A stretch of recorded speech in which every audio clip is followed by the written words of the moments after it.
esta es la capítulos son la continuación del tema, la prueba documental. Y hemos estado mostrándoles con bastante insistencia los medios probatorios, ¿verdad? Documental, testificar, confesión, pericial, infección, prueba por informe, prueba de presunción y otros medios legales, ¿no? Pero la prueba documental en materia civil es importante porque definitivamente cualquier demanda, cualquier pretensión siempre tiene que estar respaldada por prueba documental, que es la más fidedigna, la más creíble. Por eso que en la lista de las pruebas primero está la prueba documental y dice que esa prueba documental tiene que ser acompañada con la demanda, ¿no? Por la contestación. Toda prueba documental que se presente en una demanda tiene que ser presentada juntamente con ella. Es decir, no pueden presentar en otro momento, salvo dicen que fuera de fecha posterior. Porque si yo voy a pedir, por ejemplo, a ver, la nulidad de un documento,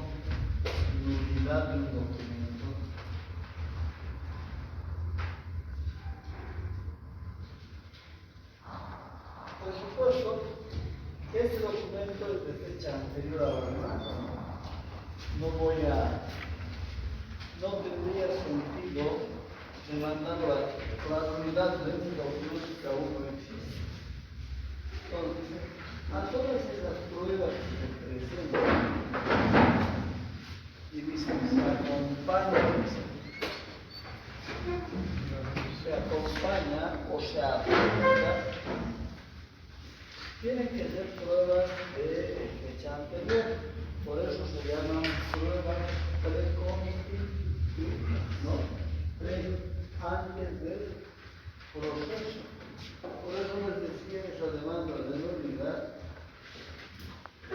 de ese documento de nulidad, tiene que existir con anterioridad a la demanda, ¿verdad? A la presentación del que era demandado. O cuando reclama un derecho comunitario, el título igual tiene que ser de fecha, título propietario de fecha anterior a la demanda, ¿no? Por eso estas se llaman pruebas preconstituidas. Antes, ¿no? Lógicamente, las pruebas de fecha posterior se las puede presentar sin ningún problema y después va admitiendo, ¿no? Entonces, hemos estado perseverando en la idea de decirles que toda prueba documental para respaldar la pretensión tiene que ir junto con la demanda o el memorial de la demanda. ¿Están entendiendo, no? ¿Qué pasa si se han olvidado? Fíjense. El año pasado, en la anterior clase vimos, hay formas de subsanar, pero no de toda la prueba documental. Ni el abogado va a ser tan desubicado para no pedirles prueba y presentar la demanda, ¿no? En base a qué se haría una demanda. Definitivamente, en base a una prueba documental, a ver, tráeme tus documentos, vamos a ver, vamos a analizar. Entonces, esos documentos los tiene que presentar con la demanda. Pero dice, el abogado tiene que saber seleccionar esa prueba documental, pero no todo es prueba, ¿verdad? No todo sirve para demostrar. Entonces, el abogado tiene que hacer una selección porque se corre el riesgo de que toda esa prueba la rechace. No sirve de nada, es solo papel, ¿no? A veces uno dice, acompañaremos esta prueba documental de unas fotocopias, pero de 100 o 200 hojas, si no están legalizadas, ¿tiene algún valor? No tiene. Esas las va a rechazar, ¿verdad? Al hacer una prueba, digamos, en otro idioma, tampoco va a reflexionar si no son previos. Claro, todo eso es la traducción, ¿no ves?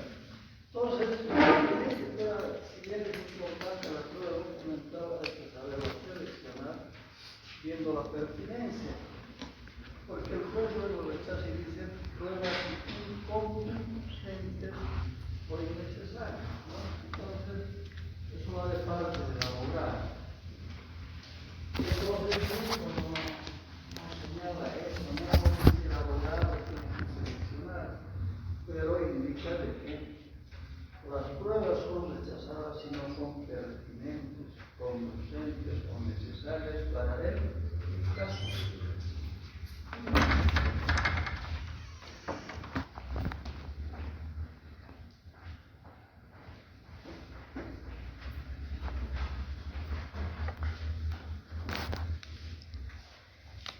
Pero además de esta, yo les estoy insistiendo en la importancia de la prueba documental, ¿no?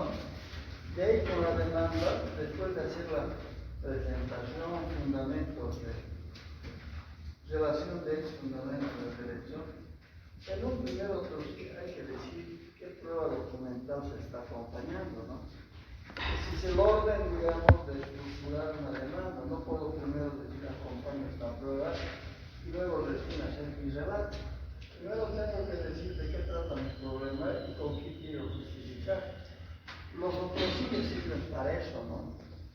Debidos accesorios. Debe ser un término latino otro sí, pero por tradición hemos de manejar esta.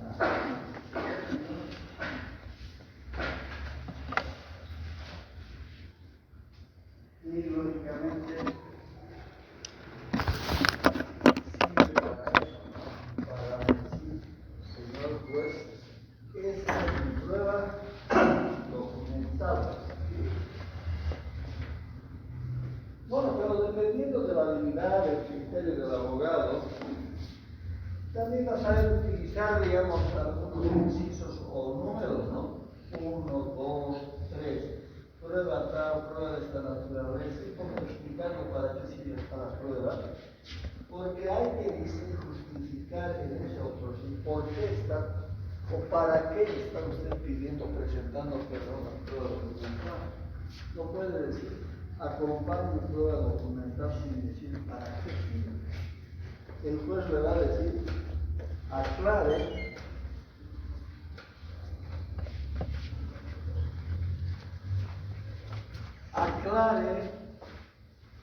la finalidad del propósito de la prueba, ¿no?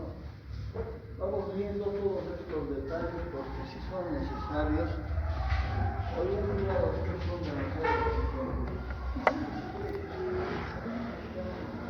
optados por algunas mañas para ir alargando el proceso, con carácter de esto o otro.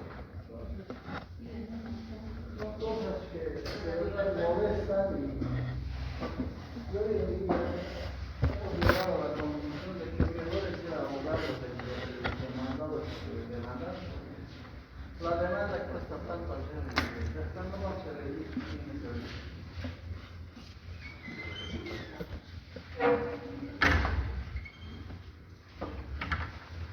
¿verdad?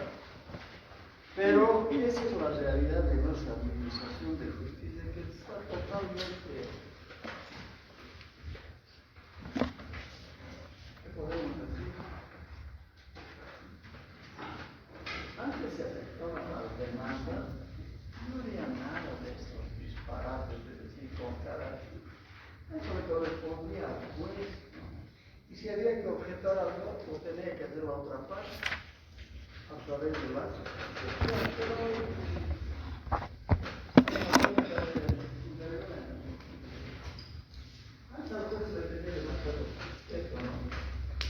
de dónde nace el respeto?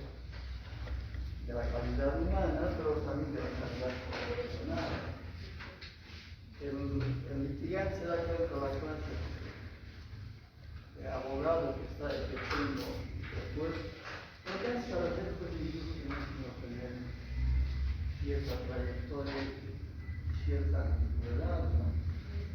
Pero cualquier seguramente preguntan ahí en el partido que difícil se fue.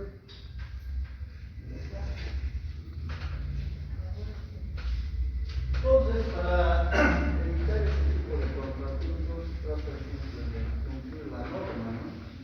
Ahora, en el memorial de demanda, como en el memorial de respondencia, ¿no?, de la contrademanda, le decimos que hay que acompañar la prueba, pero también dicen que en estos dos memoriales hay que proponer, dicen, los otros medios probatorios. Miren, una cosa es acompañar, presentar la prueba documentada, y otra es proponer los otros medios probatorios, porque definitivamente en una demanda no va a ser suficiente la prueba documental, va a tener que de alguna manera reforzar con otro tipo de pruebas. Y ahí están. Si pido nulidad del documento, acompaño prueba documental. Pero además, ¿qué prueba me servirá? La pericial, ¿no? Señor juez, entonces en un segundo otro sí, le ponen primero otro sí, segundo, tercero, o otro sí, uno, otro sí, dos, bueno. En un otro sí, dos dirán, señor juez, en aplicación del artículo tanto, propongo prueba pericial. Y el juez va a designar, se designa al perito fulano de tal, ¿no? Pero usted en esa prueba o en esa propuesta de prueba pericial tiene que decir qué cosas quiere que el perito indague de este documento falsificado. Le dirá, como puntos a probar, señor, pues por el perito, que diga primero si la firma es real o falsificada, ¿no? Lógicamente yo voy a añadir otros puntos más, pero lo fundamental es que el perito demuestre que esa firma está siendo falsificada. Entonces, miren ustedes, en un segundo propongo, no acompaño, propongo la prueba pericial, ¿no? Antes que demandante decía, señor, pues yo propongo perito de parte, decía, y nombraba a un perito. Iba y le charlaba, ¿quiere ser tú mi perito?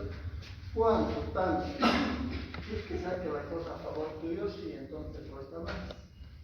Por el otro lado, el demandado también decía, yo señor, pues propongo un perito para que compre. Igual le sacaba cara a su cliente, ¿no? Lógicamente los dos pruebas periciales no me digan de nada, porque eran pruebas periciales pagadas. Hoy en día ya no es. El juez designa un solo perito, ¿verdad? Entonces, si el demandante ha sido el que ha pedido, él va a decir, señor juez, que constate si esa prueba está falsificada o no. Y por su parte, el otro perito, la otra parte dirá también, señor juez, yo quiero que anota la prueba de tales cosas, ¿verdad? Una forma de contrarrestar, ¿no? Pero hay un solo perito, no hay dos. Bueno, ven ustedes entonces, dependiendo de la clase de demanda que van a plantear, sabrán ustedes elegir el tipo de pruebas. A ver, confesión también podría ser, ¿no? Decir, a ver, señor juez, convoque o defiera a confesión. ¿Qué es definir? Yo el demandante, aquel fue el demandado, le digo, señor juez, en aplicación del artículo tanto, propongo la prueba de confesión, así que llámelo a confesión. Entonces voy a confesar durante la audiencia preliminar. En la confesión, el juez va a poder indagar si de verdad era falsificado o no ese documento. Porque el juez tiene finalmente experiencia y tiene condiciones para arribar, ¿no? El juez es también investigador en alguna manera. Entonces, o el O el que va a ir a confesar empieza a vomitar, a dudar, a eludir algunas preguntas. Entonces el juez va presumiendo de que esta persona llamada confesión está mintiendo. ¿Qué estaría haciendo en ese caso? Aplicando la prueba de la presunción.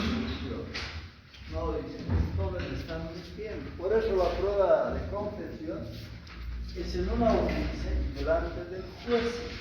Ese es el principio de inmediación, no hay intermediario. Es como cuando uno va y confiesa ante el cura, ¿no? Nadie le traduce al cura, ¿verdad? O ya no se confiesa, ya nadie cree en los curas. Muy bien, jóvenes, entonces vayan viendo el orden en que se van produciendo las pruebas. Como en otros procesos, no es una confesión provocada que en este caso el demandante crea las preguntas cerradas. A ver, cuando se tiene que pedir la confesión provocada, si yo lo voy a llamar a usted como demandador, yo elaboro mis preguntas, ¿verdad?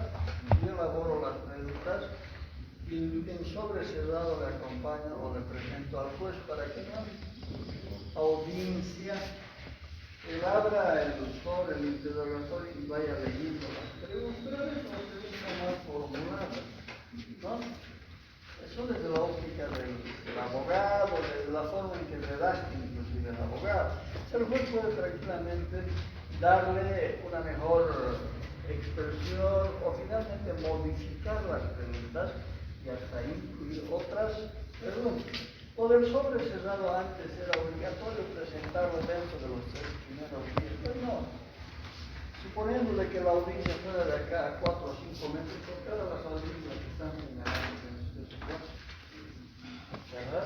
6 días, agosto una audiencia. Entonces siempre presente unos días antes y señor, pues acá está el interrogatorio y pregunta, ya ni siquiera el juez debería requerir el interrogatorio, porque en el transcurso del proceso y hasta la etapa en que va a confesar, él ya ha leído el expediente, pues suponemos que ha leído, porque eres regalar una mirada. Pero eso es más o menos lo que tú quieres decir. Pero otra es la confesión, es un tema que vamos a ver después. Otra es la confesión, esta es una confesión provocada, ¿verdad? Yo estoy induciéndole, ¿no?, al demandado a que confiese, estoy provocándole, y eso está previsto en el procedimiento. Hay una confesión judicial y hay una confesión extrajudicial. En la judicial está la confesión provocada. Le digo, señor juez, defiero, es la palabra, no me recuerdo en mucho sentido, pero decir defiero es, lo llamo, o lo convoco, o invoco a que el fulano de tal confiese, ¿no? Esa sería la provocada. Pero puede haber una confesión espontánea. ¿Qué sería la espontánea? Que en el proceso, por ejemplo, al contestar la demanda, él se le haya ido, no a él, al abogado, no sé si intencionalmente o accidentalmente. Sí, señor juez, mi intención no era definitivamente falsificar la firma. Miren, esa confesión es provocada y tiene el mismo valor, ¿verdad?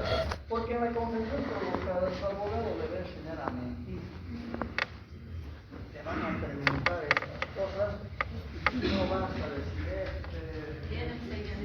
Mire, antes del procedimiento había confesión incluso por poder, por apoderado, ¿no?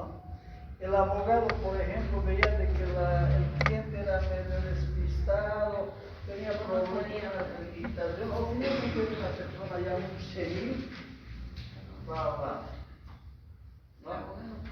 Claro, y en una de esas ocurrió lo mismo. La señora era con un testamento abierto y bueno, se la convocó a confesión provocada a la otra parte y la señora comparece, y la señora mayor. Y cuando se le hace la pregunta, dice, ¿tú has hecho este testamento? Ni siquiera testamento, sino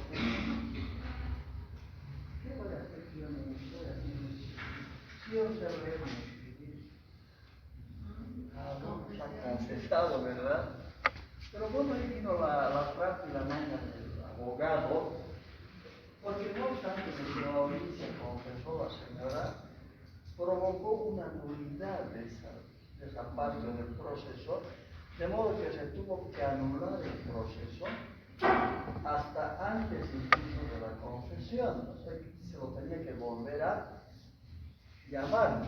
Pero ahí ya se había, como había esa previsión en el procedimiento de que podía confesar por apoderado, lógicamente ya no la presentó, ¿no?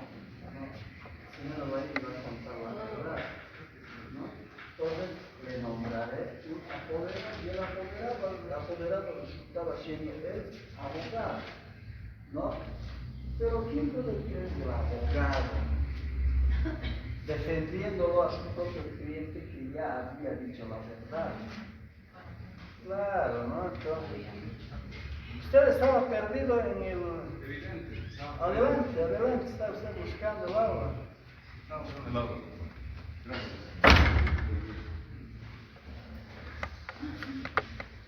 Entonces, propone la prueba de confesión mediante apoderado. Claro, se le tomó la confesión al apoderado. El apoderado dijo cualquier disparate, cualquier atrasada y mentira. Lógicamente no se creyó, ¿no? Lo que se tomó en cuenta fue la confesión no de la señora, ¿verdad? Esa sería una confesión provocada y espontánea cuando uno al contestar dice, no, acepta la verdad. Y la extrajudicial ocurre fuera del proceso. Ejemplo, entre amigos, dice, mira hermano, me está denunciando. Y yo de verdad, sí, bueno, lo he escuchado, lo he grabado. Oye, le dice, amigo de otra parte, a ver, escuchar. Ah, me prestando. Y lo presenta que estudió a la juez y el juez dice, bueno, acá hay una confesión extra judicial, ¿verdad? Ahora, ¿cuál es la importancia de la confesión en materia civil?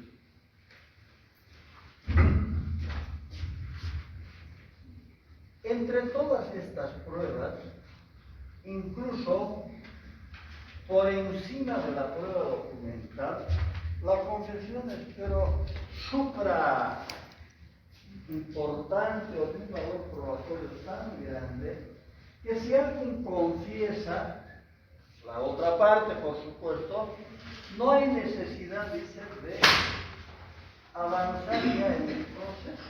Ahí termina, como se dice, ipso facto. Confiesa. ¿Y cuándo confiesa uno, por ejemplo, al contestar la demanda y allanarse, ¿no? Esa sí es una buena confesión categórica. Pero si al contestar dice, sí, evidentemente, señor juez, no tanto en haber falsificado, porque quizá le podría generar hasta un posible proceso penal, ¿verdad? Entonces ahí quizá medio que patalee y lo que...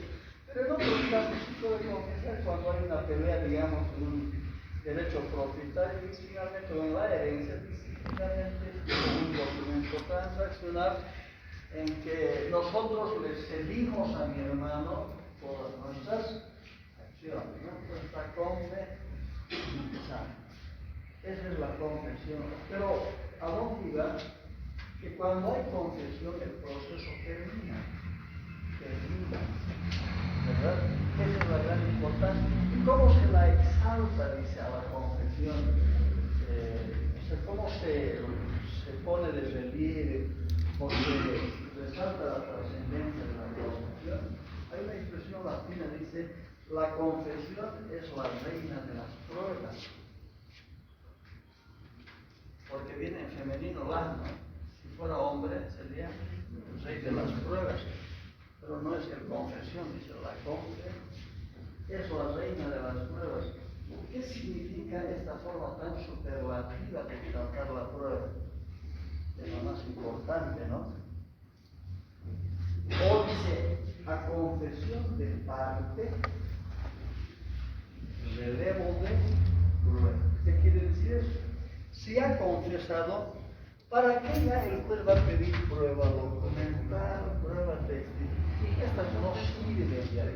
Por eso la confesión resulta siendo la prueba más trascendente, relevante dentro del proceso, y lógicamente la prueba documental. Y en algunos procesos hemos visto, sí es necesario una prueba testifical cuando, por ejemplo, se va a averiguar la posesión. Son dos institutos, ¿verdad? Dice la propiedad y la posesión. La propiedad es un poder de derecho. Claro, significa que uno lo ha obtenido legalmente, ¿no? Y la posesión, dice, es un poder de hecho, que significa que se ha conseguido el derecho propietario no precisamente a través de una venta o un contrato, sino de el ejercicio de 10 años continuos de posesión. ¿Verdad? Entonces, en ese caso, para acreditar la posesión, lógicamente se tiene que buscar otro tipo de prueba, ¿verdad? Entonces, ¿quién elige? Es el abogado. Dice, bueno, buscaremos testigos. Ah, está bien. Porque los testigos van a decir, sí, señor juez, nosotros sabemos, nos consta, Ya, entra.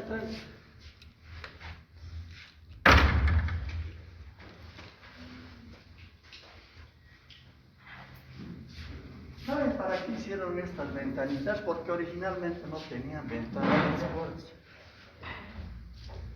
¿No saben?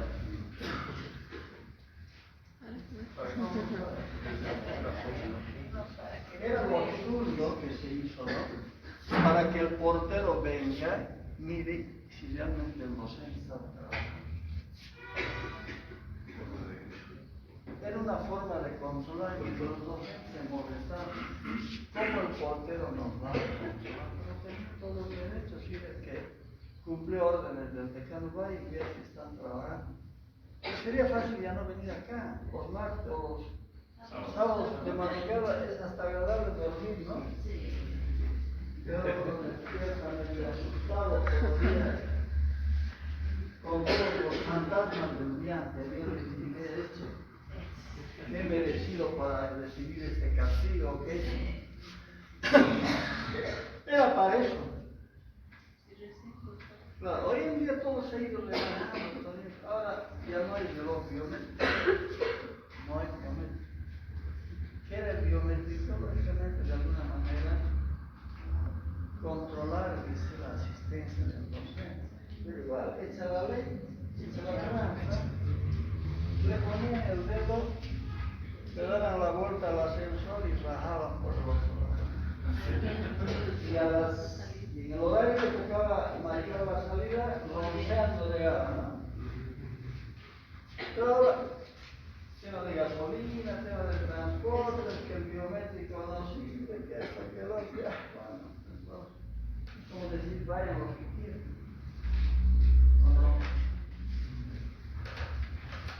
Hoy hemos un poco aderezado nuestra clase, ya. Entonces esas son las pruebas. Continuando dice el documento comercial. Como el juez docente digo, es especialista en materia civil y comercial, lógicamente también tiene que utilizar estas pruebas si él estuviera resolviendo un tema comercial, ¿verdad? Hay contratos civiles, pero también hay contratos comerciales. En este caso, entonces, el juez tiene que saber valorar estas pruebas documentales. Ahí pongo, por ejemplo, los libros de comer, son esos libros contables, ¿verdad? Luego, contratos bancarios. Cuando uno obtiene un préstamo, tiene un contrato, ¿verdad? Es un contrato bancario, que definitivamente tiene el mismo soporte, digamos, o fundamento legal civil. Porque no, entre un contrato comercial y un contrato civil, ¿cuáles serían las diferencias sustanciales? Muy pocas, ¿no? Que el sujeto activo, el acreedor, sea el banco y no una persona particular. Pero los requisitos del contrato siguen siendo casi los mismos, aunque los bancos exageran tremendamente en cuanto a la estipulación de sus requisitos. O sea, uno definitivamente no tiene forma de escapar de esos contratos. Y hay algo más, ¿no? De que los contratos bancarios están redactados de las pólizas en letra tan menuda que uno no lee. ¿Y qué es lo que hace al final? No hay firma, ¿no? Y eso se llaman contratos de adhesión. Cuando uno definitivamente no pone condición alguna. ¿Qué es un contrato, jóvenes? ¿Es un acuerdo de pacto o no? Y si yo estoy comprando, perdón, estoy obteniendo un crédito del banco, yo discuto con el banco algunas cosas, no. Directamente el banco me pasa el proyecto. Contráteme, firme acá, si quiere, si no quiere. Esos son los contratos de adhesión, donde se vulnera el no principio, sino un requisito fundamental, que es el consentimiento. Porque el consentimiento es el que da validez y legitimidad al contrato. Hay contratos que pueden ser objetos de nulidad cuando intervienen algunos factores que menoscaban la importancia, ¿no? O sea, dañan la naturaleza del consentimiento, la violencia. Que alguien lo amenaza, ¿no? Y dice, claro, no va a ser una amenaza pública, ¿no? De alguna manera tendría que demostrar, ¿no? O que por celular te haya grabado y dice, se me ha amenazado y he tenido que firmar, ¿no? Antes el matrimonio era también así, se casan y si no, aunque por suerte ahora el divorcio es fácil y rápido, ¿no? ¿Saben? El divorcio es más fácil que comer un cuadro. Solo hay que decir, señor juez, mi proyecto de vida no funciona. Ya no le interesa al juez si la maltrata, no la maltrata, si la... nada. Ya, pues. En la siguiente audiencia ya hay la sentencia. ¿Cuáles serán las razones por las que ya no se está protegiendo tanto a la familia, no? ¿Qué quiere pasar?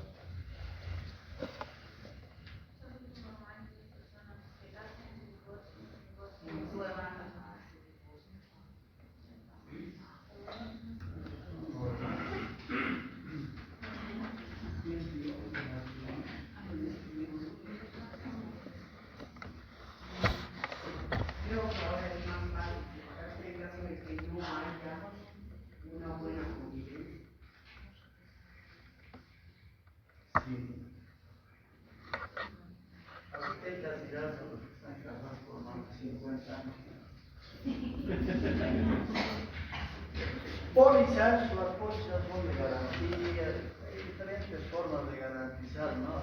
Uno compra un auto, por ejemplo, a través de un crédito bancario, y lógicamente hay una póliza de cobertura para cualquier riesgo, ¿no? Es un contrato igual, como decía, las letras de cambio son documentos mercantiles. Hoy en día no sirven para nada, más difícil una letra de cambio. La letra de cambio era un documento mercantil que lógicamente se sustentaba en la buena fe de la parte, ¿no? Yo le presto dinero a cualquiera de ustedes, ya te voy a firmar una letra de cambio donde digo que te voy a devolver en tal fecha. Antes uno creía en la palabra que nos enseñaba, ¿no? Hoy en día nadie le devuelve un peso a su vida con documentos. Por eso cuando uno hace un préstamo, o cuando uno asesora a alguien que va a hacer un préstamo, lo básico que tiene que orientarle es decir, mira, tienes que pedirle una garantía, ¿no? Pero no es la garantía que dice el documento, garantizo con todos mis bienes habidos por haber. Cuando quiere uno cobrar, no hay ningún bien habido. Y el por haber es una posibilidad incierta, ¿no? Algo que se sacara la lotería. Pero le alcanzo el boleto a otro y yo cobro. O quizá la mayor probabilidad sería que sea declarado heredero al fallecimiento del causante.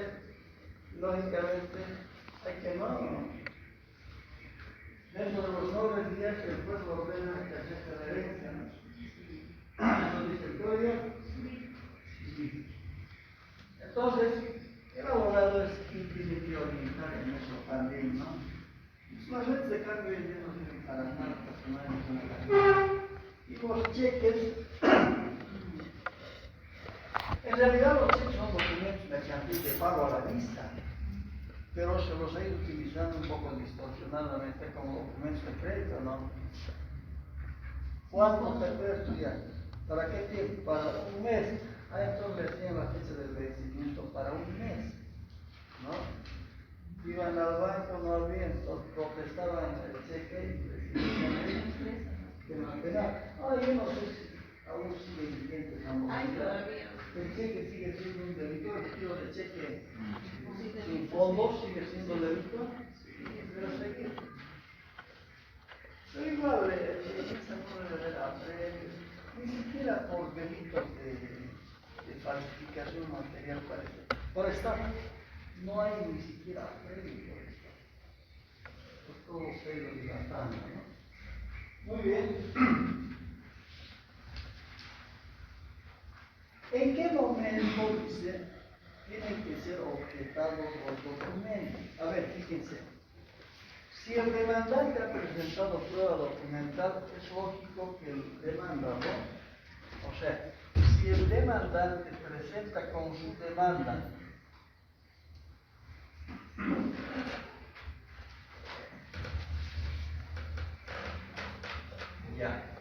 presenta prueba documental, esa parte al contestar muy sencilla.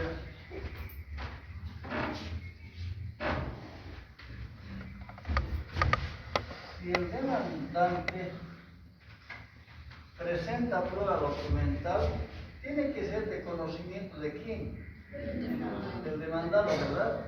Al citar con la demanda, este tiene que contestar y objetar la demanda. ¿Cuántos días tiene para contestar? 30 días. O sea, en el tiempo que conteste tiene que objetar la prueba. A ver, leen el artículo 125, numeral 4 de los procedimientos. 125, numeral 4 de los procedimientos. Contestación. Acompañará la prueba que le incumba e indicará las demás que pretendiere diligenciar, señalando expresamente que hechos pretenden demostrar. Es el siguiente, pues. 125, ¿verdad? 2, el numeral 2 del quinto de interés.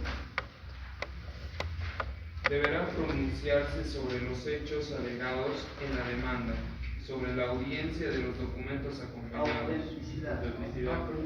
Ya.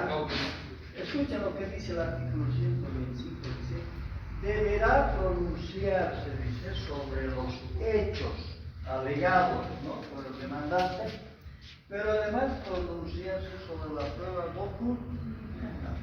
Entonces, mire, toda prueba documental presentada por cualquiera de las partes tiene que ser observada si quiere observar.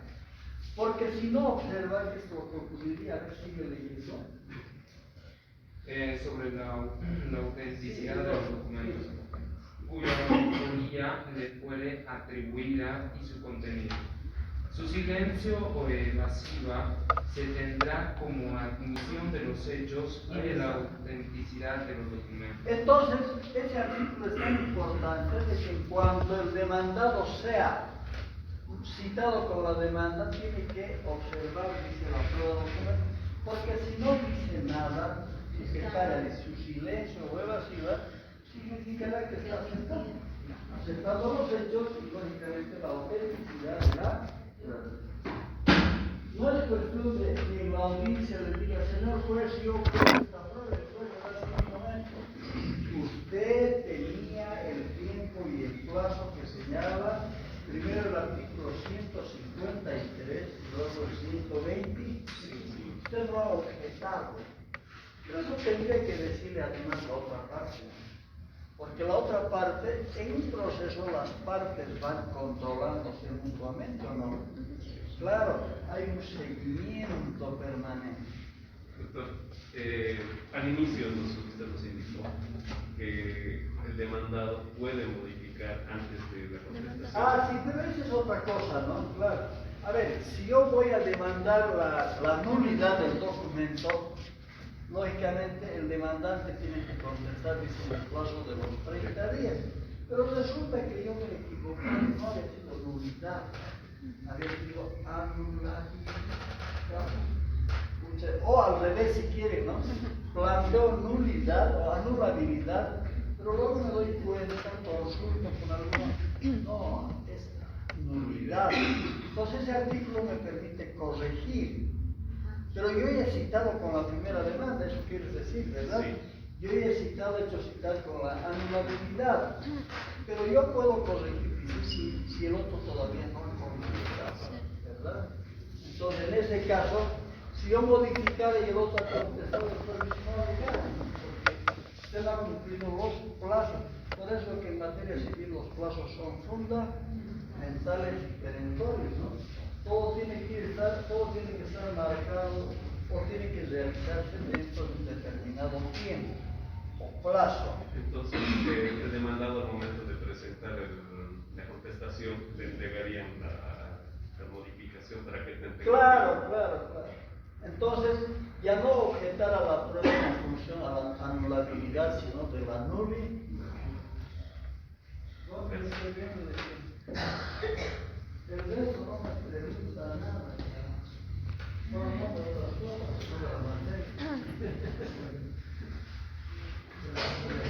Entonces, no olviden, una vez ya sea el demandante o el demandado, en cuanto tenga conocimiento de la prueba, tiene que lógicamente observar. Y dice, los documentos posteriores presentados solo serán objetos dentro de los 6 siguientes. Bueno, yo insisto en que la prueba documental tiene que ser acompañada con la demanda, ¿verdad? Ya. Citada la otra parte, tiene que contestar, ¿no? Pero si son pruebas posteriores de documentos de fecha posterior, porque yo estoy hablando acá de prueba preconstitutiva, entonces hay que tomar en cuenta los 6.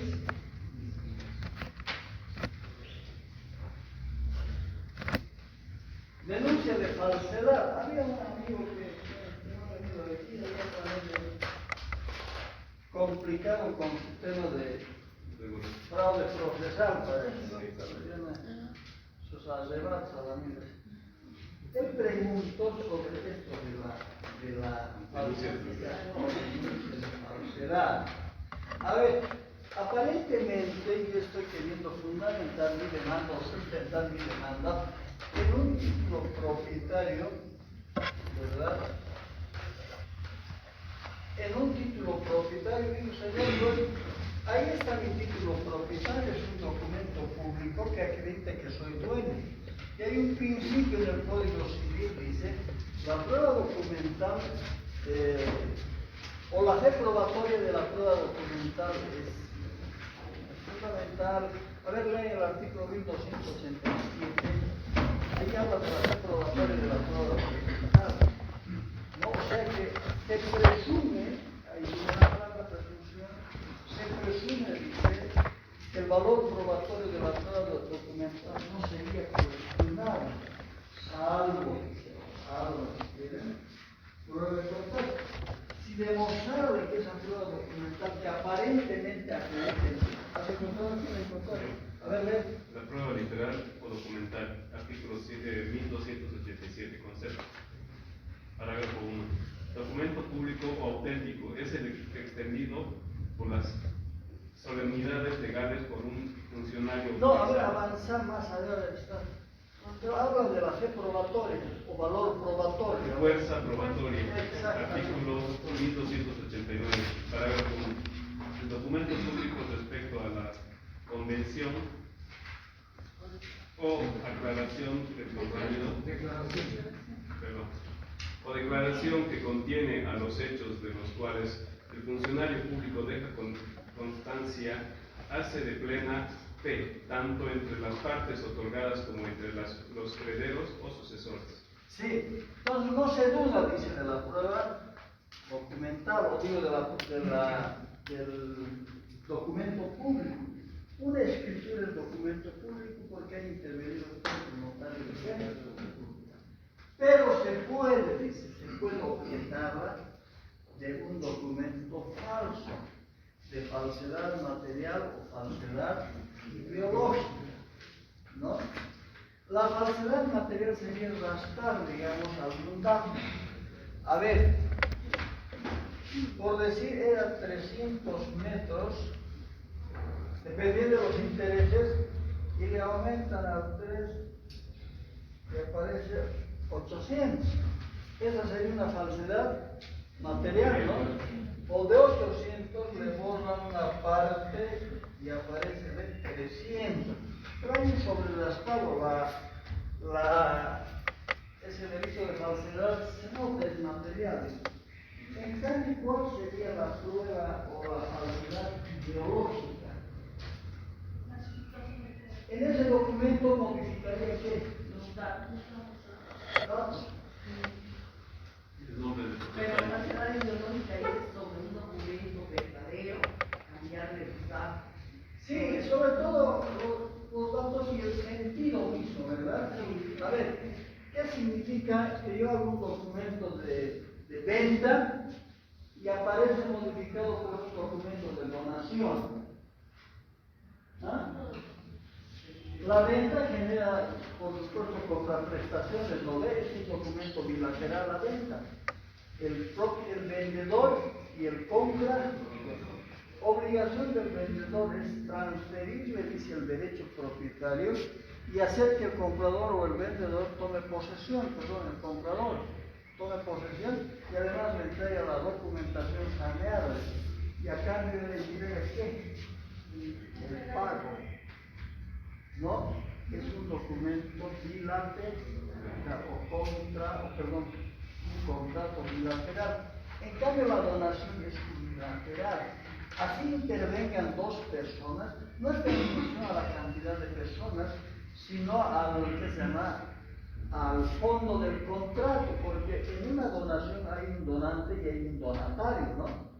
Uno diría, pero también es documento bilateral, pero no hay que tomar en cuenta quienes intervienen, sino el sentido y el fondo contenido del contrato. En la donación hay un desprendimiento.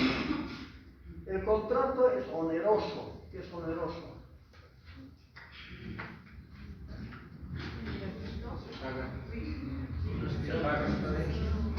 Claro, oneroso significa que tiene un precio. De buena fe, prestación. ¿Qué? De buena fe. No, oneroso no. Se recibe una contraprestación. Una contraprestación. Los precios están elevados, todo está caro, es oneroso, decimos, ¿verdad? Más bien sería todo lo contrario de buena fe. Entonces, el contrato de compra-venta es oneroso. En cambio, la donación es a título gratuito, ¿no? Uno hace un desprendimiento de buena fe, tiene sus motivos para donar. El que recibe la donación lógicamente se beneficia, ¿no? Se beneficia de ese acto de liberalidad, de ser donante, donatario, donante, donatario. Intervienen dos, pero ya les decía, no es bilateral porque el sentido del contrato no genera contra. Sí, bien. El tema de ahora una donación que la misma universidad dio, que no era para asentamientos, estaban estudiando sobre los orígenes y también argumentan que el mismo Mount y la universidad han ido negociando, pero no sé a qué precio está totalmente cesado. Donación. Claro, la donación. ¿No es con este de la temporada? De la temporada, ¿no? De la universidad. Pero ahí no hay donación, no ha habido venta. Donación es gratis. Claro. Usted es abogado, va a ser abogado. Toda donación es nomás un acto de liberalidad donde no existe de por medio ningún dinero, ningún monto. Se ha donado, pero la universidad en qué términos podría donar, no puede desprenderse la universidad de un patrimonio, porque la universidad es una institución pública, no le puede dar un milímetro de terreno, ¿verdad? Yo no sé cómo funciona acá eso de la repartida de espacios, de terreno, porque ahí en la entrada principal ahora hay un boliche. Ah, sí, la China. ¿Quiénes administran aquello? La FUL. La FUL. ¿Quién es la FUL para tener que tomar posesión de un terreno y Por hacer eso su no se negocio ahí? ha visto esas peleas, era por ellos, la clasificación. ¿Verdad? Entonces, para que una institución pública se desprenda de algo de su patrimonio, lógicamente tiene que haber una autorización del Senado. Y desde luego que esa donación tiene que tener otro tipo de características, ¿no? Una cuestión solidaria, de mejora o de beneficio. A ver, imagínense que algún sector muy deprimido, producto de unas riadas, de esas inundaciones, termina en la calle, la pobre gente sin nada, sin camino. Las noticias dicen, han perdido su hogar. ¿Habrán perdido su hogar o su casa? Terrible, nueva prensa también. Han perdido su hogar, o sea, por la mujer va a dejar y el otro también. No se pierde el hogar, el hogar a perder la casa. En ese caso, seguramente, la universidad tiene un espacio grande que se lo puede donar, ¿no? Se justifica los motivos. Pero negociar por negociar tampoco, pues. No podría negociar y vender la universidad. Aunque están ahí en sus prototipos de comprar, están queriendo comprar, pero a un precio más o menos. Doctor, pero perdón, en la carrera de agronomía, lo que antes era la escuela donde yo estudié, entonces es un pueblo, está totalmente. A ver, si usted se fija, y acá los compañeros saben, todos esos cerros han llegado o están poblados, pobladísimos. Nunca han cedido gente ahí, siempre se va poblando. Gente no sé de dónde viene, hacen eso a las se asientan y al final por la fuerza, digamos, de la exposición, de la amenaza, terminan incluso exigiéndole que les instalen qué, abran calles, agua le piden al alcalde, porque el alcalde también negocia, todo es político, ¿verdad? Y se acá tiene un excelente caudal de votos, sobre todo en ese diseño. Díganme que la mancha urbana llegue hasta ahí. Pero apruebo, seguro, para que ahí tengo miles de votos. ¿Verdad que todo el manejo político? En la universidad ocurre también en la misma no solo en la universidad, en la misma facultad, docentes que dan materias de los sospechosos. Había un docente que se llevaba a uno que sería abogado, secretario de algún juzgado penal, para que vaya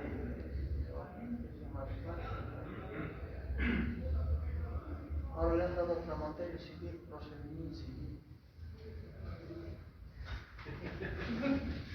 Bueno, habrá que sentir pena por esos alumnos, ¿no? El cuento lo meterán. Porque el procedimiento es práctico, jóvenes. Tenemos que saber manejar este procedimiento, ¿o no? Sí. En la audiencia, cuando se elabora una demanda, cuando encarga un proceso, tienen que saber manejar, ¿no? No se aprende de memoria, pero se aprende las cosas importantes. Denuncia de falsedad, entonces, si alguien sospechara, notara de que este documento, una de las partes, por supuesto, ha sido falsificado, pues denuncia, dice. En lo que no estoy de acuerdo es en aquella parte. Si se evidenciara la comisión del delito, el juez en materia civil va a evidenciar, no creo, ¿no? Si se evidenciara la comisión de ese delito, lo remitirá al Ministerio Público. Y sea en el caso de la falsedad material que les daba eso de los 300, ¿verdad? Así aumentar. Se nota, ¿no? La lupa y en este caso no hay que remitirlo, ¿verdad? En este caso, por ejemplo, yo, que alteraron la documentación del testimonio, en donde indica que eran 500 y lo volvieron 7.500, pero ya está registrado derechos reales, a pesar de la denuncia no puede ser casa, ahí viene la nulidad. A ver, usted plantea la nulidad de ese documento, puede ir a la apelación, casación, etc. Y al final se anula ese documento y como un pedido accesorio en su demanda que tiene consecuente cancelación de derechos reales humanos. La nueva matrícula va a señalar que tiene un problema, ¿verdad? Entonces las demandas hoy en día tardan, pero y extrañamente algunas casaciones de Sucre están ya, es un caso muy particular. Nosotros íbamos haciendo el seguimiento de un proceso, era la rectificación. No, la señora, la dueña le da a una señora pobre, le dice, bueno, la botaron ya de alguna casa que estaba viviendo cerca y no sabía dónde ir. Entonces la señora esta le dice, bueno, vente acá a la casa, vas a cuidarle, dice, ¿no? ¿Cómo por eso? Por lástima, solidaridad. Pero ya luego la señora se envalentonó, vivió más de 7 o 8 años. Y ahí algún abogado le dice, ahí puedes quedar por la uso campeón. Probablemente llegó a los 9 años, es un poco difícil de probar. Pero lo que sí hizo un intento de arreglo económico. Eso fue lo que salvó, digamos, ¿no? Que ella se apodere. Ella pidió $5,000. Sí, me das 5,000 y me voy. Bueno, te vamos a dar los 5,000 en la oficina. Se hace un documento, no, va con su abogado, ahora quiere 15,000. Pero hubo la prueba de que evidentemente la mujer pedía plata. Entonces, ahí quedó distorsionada la figura de la campeón. Entonces, y salió. Y lógicamente la casación preveíamos que iba a volver en 1 o a 5 años. No sabemos que viene en febrero. Nosotros íbamos al secretario a averiguar cuándo. Y los clientes viven en la Argentina. Llegaron el año pasado justo por esas fechas para averiguar, porque era con apoderado que el sector. Pero si teníamos nosotros el resultado de esa casación que ya había vuelto favorable por su sector, lógicamente le dábamos el asunto, le demostrábamos, lógicamente el abogado lo que le interesa también su sueldo, ¿no? Digo, su honorario, siempre ganado, una casa de más de 200,000 que había que darle a la señora. Pero averiguando, nada, hasta que ayer era viernes, ¿no? Sí. El secretario se entera de que ya ese asunto había vuelto en febrero y que el expediente ya estaba en el tribunal, ¿no? Cuando se podía haber pedido que la mujer abandone en su defecto de esa poder. Terminamos la clase. Doctor, pero cuando el poseedor está a título de detentador, ¿puede seguir el proceso de posesión? A ver, ¿en qué caso crees que podría estar el detentador? Cuando está en su mismo, Claro, eso es lo que demostró, pues, ¿no? Ella no podía argumentar posesión porque ella ha recibido ¿qué? la posesión para cuidar. Claro, ha recibido de los propietarios el inmueble para que lo cuiden. Hubieron testigos y dijeron eso. Pero en algún momento también hubo la propuesta de un arreglo económico. Bueno, yo ya no me acuerdo cómo se ha podido fundamentar, aquello no lo recuerdo muy bien, pero fueron los elementos fundamentales para que fue declarada improbada su situación. ¿No ves? Ahí no había posesión, había simple detentación. Entonces hay que siempre tomar en cuenta que la posesión no es igual que la detentación. La detentación nomás es una ocupación material si quieren, pero estamos en un elemento fundamental que es el ánimo, o el ánimo, o el deseo, ¿no? No la ánima. El ánima. Doctor, una pregunta. ¿Qué documento es valedero cuando, a ver, de 2 hijos, uno de ellos ha recibido ya la herencia y el otro no ha recibido nada, digamos? Y en lo posterior, cuando llegue el momento en que se vaya el papá, digamos, y hay ya solo los 2 hijos, uno ya ha recibido la herencia y el otro nada, ¿qué documento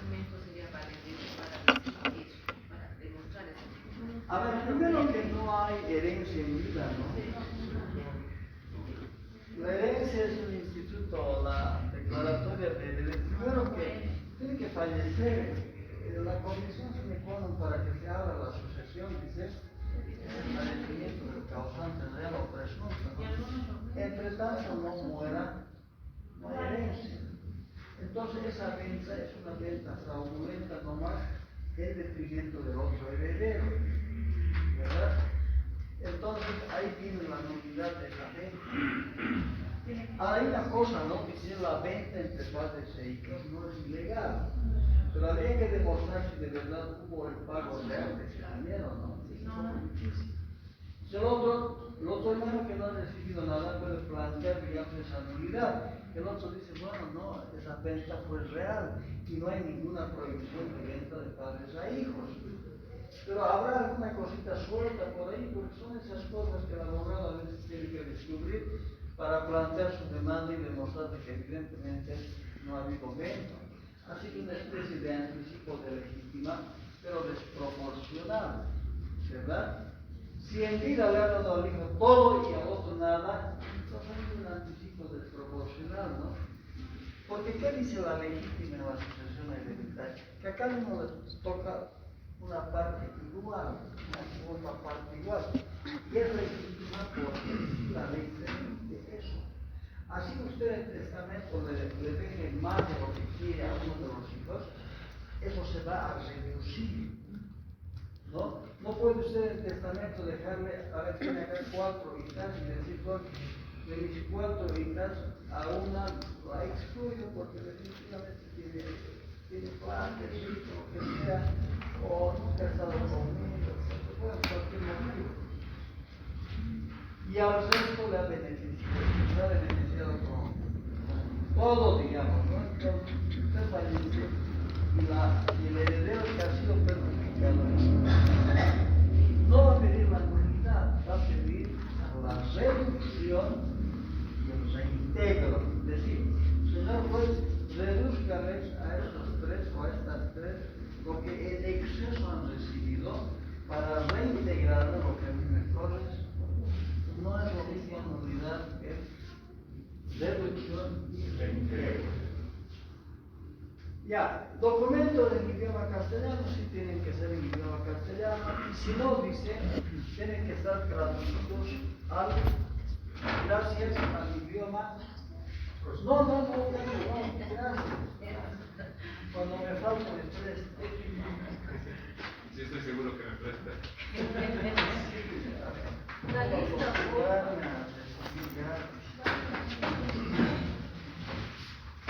¿Vale?